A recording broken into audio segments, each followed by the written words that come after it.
I'm Steve Tierney and this is the Madhouse UK podcast. Okay, so not too long a one today I don't think, and I'm sorry it's been a few days since I did an update, but been a bit busy. So just to go through some of the things that have popped up in the meantime. Following the last podcast, I had Paul Malone contact me saying, when are you going to get on and give me some information about the Guild Dungeon? Well, of course, I did already mention in the podcast, Paul, that I will be doing that imminently. And I want to do it through the podcast because I think it'd be kind of fun to show players how you take an idea that has been suggested and you turn that into reality within the game. So I will be putting that out as a podcast. It'll probably be the next podcast I do, or maybe the one after I do that. Now, I am going away on vacation next weekend, so I'll try to make sure I've got it done before then, so you don't have to wait too long and get annoyed by frustrated by the wait. Also, Paul Malone is involved with the Poldoon Border Force, the Border Scouts. That's another in-game group that players are part of, and he's asked me to upgrade the home base for them. Now, they previously conquered a keep that was between the Kingdom of Bereni and the Desert Kingdom of Kier, and they would like to use that as their base. So I think that's a great idea, and I will be doing that also this week. So you should expect seeing updates imminently. Okay, so we had a new player join us recently, Raven Zachary, and I think he joined us through watching the podcast, which is great fun. Really pleased to have you, Raven. And Raven has emailed me saying, when is my start going to come, or words to that effect.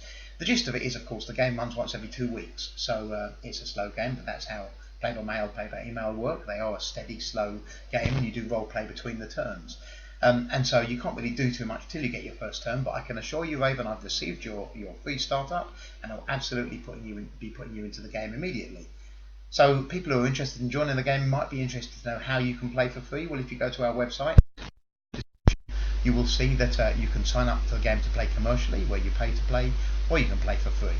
And there are no limits to the free play. There's nothing that you can't do as a free player that you can do as a commercial player, and you can play forever for free. There's no need to ever pay if you don't want to, but we hope you will. The only limit really is in the size of your position, so you can control one character, and that character can do whatever you want to do and become as big and as powerful as they are able to achieve in the game. But if you want to play multiple characters in the same position, then you would need to set up a commercial position when the decision comes. And I think most people get to that point because there's a lot to do in the game. And when you start playing and talking to people, there'll be people say, come and join us on this mission, or come and join us in this dungeon. It's difficult, I think, to just keep playing with one character, but totally doable. Some people do. We love it when you join up commercially, because of course we do have a business to run, and I'm not ashamed of that, but brilliant, I think it is, when people join us in the commercial game. So what else have we got? I was interested to see on the Yahoo group, Thomas Crane is a player who plays a famous game character called Baroness Glaze.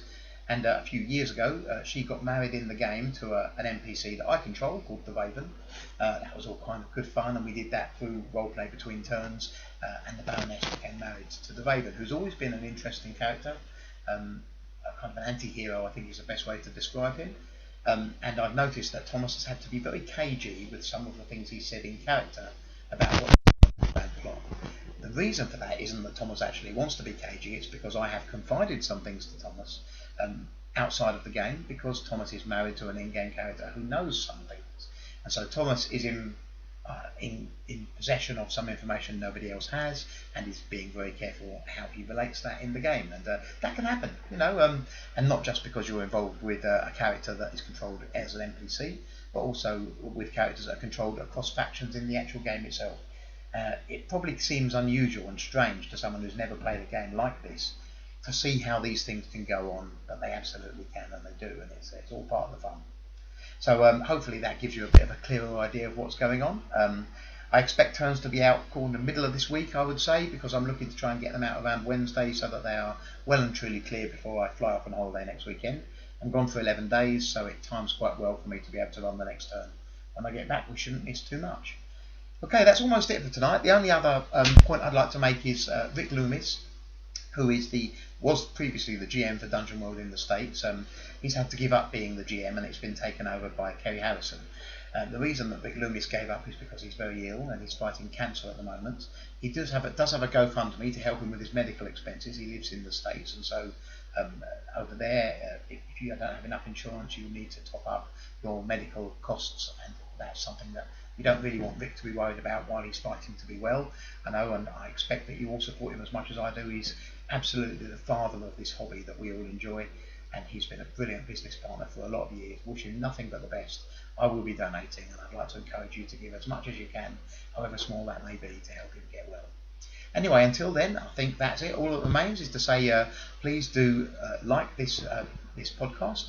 Please do subscribe to the podcast and ring the magic bell. It's absolutely important because that lets you know every time we have a new podcast out. Thanks very much. See you later.